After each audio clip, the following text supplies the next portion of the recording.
ஓம் ஸ்ரீ லட்சுமி நாராயணாய. 2026ஆம் ஆண்டில் மேசம் ராசிக்கான குரு பயிற்சியின் பலன்களை பார்க்கலாம். தைரியம் மிகுந்த மேசம் ராசியினரே, ஜூன் மாதம் 2ஆம் தேதியிலிருந்து ஒரு வருடம் அளவில் நீங்கள் பல மாற்றங்களை பார்க்க இருக்கின்றீர்கள்.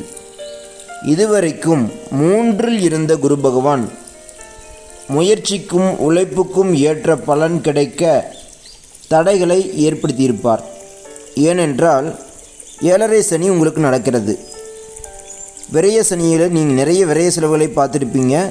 ஆனால் இனிமேல் உங்களுடைய முயற்சி அனைத்தும் பலிக்கும், திருவினை ஆகும். புதிய வாகனம் வாங்குவதற்கும் உங்களுக்கு யோகம் கிடைக்கும். ஏனென்றால் குரு பகவான் 4ஆம் பாவகத்தில் உச்ச நிலையை அடைகின்றார். அதாவது பழைய வண்டியை கூட நீங்கள் சர்வீஸ் செஞ்சு புதுசு மாதிரி நீங்கள் மாற்றுறதுக்கும் வாய்ப்பு இருக்குது. சில பேருக்கு புதிய புதிய விஷயங்களை நீங்கள் கற்றுக்கிறதுக்கு வாய்ப்பு இருக்குது. புதிய கல்விகளை கற்றுக்கொள்ளலாம், புதிய வித்தைகளை கற்றுக்கொள்ளலாம்.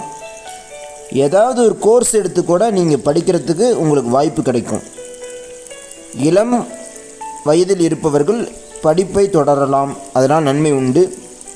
நிறைய மேசம் ராசியினருக்கு வீடு கட்டும் யோகம் கண்டிப்பாக இந்த 2026இல் இருக்கிறது.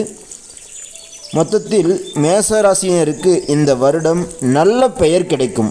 இது வரைக்கும் இப்படி இருந்தான், இன்னைக்கு பாடுறா இப்போ எப்படி மாறிட்டா அப்படின்னு நம்ம பேரை காப்பாற்றக்கூடிய யோகம் நல்ல ஒரு காலகட்டம் தான். அதை பயன்படுத்திக்கிங்க. சுவாரஸ்யமான சம்பவங்கள் உங்கள் வாழ்க்கையில் இந்த வருடம் நடைபெறும்.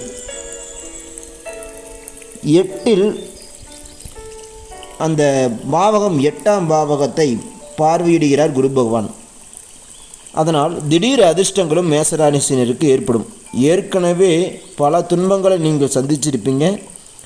மரண பீதி கூட சில நேரத்தில் ஏற்பட்டிருக்கும். அந்த மரண பீதியும் சரி, துன்பங்களும் சரி நீங்கும். எதிர்பாராத அதிர்ஷ்டம் உறுதியாக கிடைக்கும். நிறைய மேசராசிக்காரங்களுக்கு புதிய லக்கு உண்டாகுங்க. அந்த லக்கை பயன்படுத்திக்கிங்க. வியாழக்கிழமைகளில் நீர்நிலைகளில் இருக்கக்கூடிய கோயில்களுக்கு சென்று வாங்க. ஆத்தங்கரை, கடற்கரை, இந்த மாதிரி நீர்நிலைகளுக்கு சென்று அங்கே இருக்கிற கோவில்களுக்கு சென்று வந்தாவே வியாழக்கிழமை ரொம்ப நன்மை, மன அமைதி கிடைக்கும். வீட்டில் சுபகாரியங்கள் கண்டிப்பாக நடக்குங்க. சுப செலவுகளும் இந்த வருஷம் குரு பகவானால் அதிகரிக்கும். அது நன்மையே. குரு பகவான் பார்வை அயனசயன ஸ்தானம் என்று சொல்லக்கூடிய 12ஆம் பாவகத்தில் விழுவதால் நல்ல தூக்கமும் சில பயனுள்ள விரய செலவுகளும் உண்டாகும். சிலர் இடம் விட்டு இடம் பயணிக்க வாய்ப்பு இருக்குது. ஒரு மாநிலம் விட்டு மாநிலம் அல்லது மாவட்டம் விட்டு மாவட்டம்.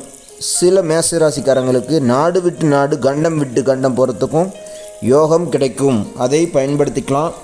நன்மையே தரும் இந்த 7.5 சனி. அந்த 7.5 சனியிலேயும் கூட சனி பகவானை இந்த குரு பகவான் மேசம் ராசிக்காரங்களுக்கு பார்க்குறாங்க. எப்படின்னா, கடகராசிக்கு போன குரு தன்னுடைய பாக்கிய பார்வை யால் அந்த சனி பகவானை பார்ப்பதனால உங்களுக்கு விரய செலவுகள் ரொம்ப கஷ்டமாக, தேவையில்லாத விரய செலவு ஏற்பட்டுச்சு அப்படின்னு கஷ்டமாக இருந்தீங்களா, இனிமேல் அந்த கஷ்டங்களை எல்லாத்தையும் நீக்கி சுப செலவுகள் ஏற்படும். ரொம்ப முன்னேற்றம் கண்டிப்பாக காத்திருக்கு. யோகம் உறுதியாக சொல்லலாம். நீங்கள் முன்னேற்றம் அடைவது இந்த 2026இல் பின்பகுதியில் உறுதின்னு சொல்லலாம். ஏனென்றால் அதிசாரமாக குரு பகவான் சிம்ம வீட்டுக்கும் போவார் இந்த வருடத்தில். ஸோ 5ஆம் பாவகம் சிம்ம ராசி உங்களுக்கு வருவதனால உறுதியாக இந்த வருட பிற்பகுதியிலையும் மேசராசிக்காரங்களுக்கு ரொம்ப முன்னேற்றமே குரு பகவானால் உண்டாகும் என்று சொல்லலாம். நீங்கள் என்ன பண்ணணும்னா, பழனி சென்று அடிவாரத்தில் இருக்கின்ற திரு ஆவினன்குடி பாலமுருகனை 3 முறை சுற்றி வந்தீங்கன்னா உங்களுடைய துன்பம் உறுதியாக நீங்கும். உங்களுடைய கஷ்டங்கள் அனைத்தும் நீங்குவது உறுதி என்று சொல்லலாம். ஸ்ரீ லட்சுமி நாராயணன் ஜோதிட நிலையம் யூடியூப் சேனலை சப்ஸ்கிரைப் செய்து கொள்ளுங்கள். அனைவருக்கும் நன்றி. எனக்கு ஆதரவு தாருங்கள். நன்றி. ஓம் ஸ்ரீ லட்சுமி நாராயணாய.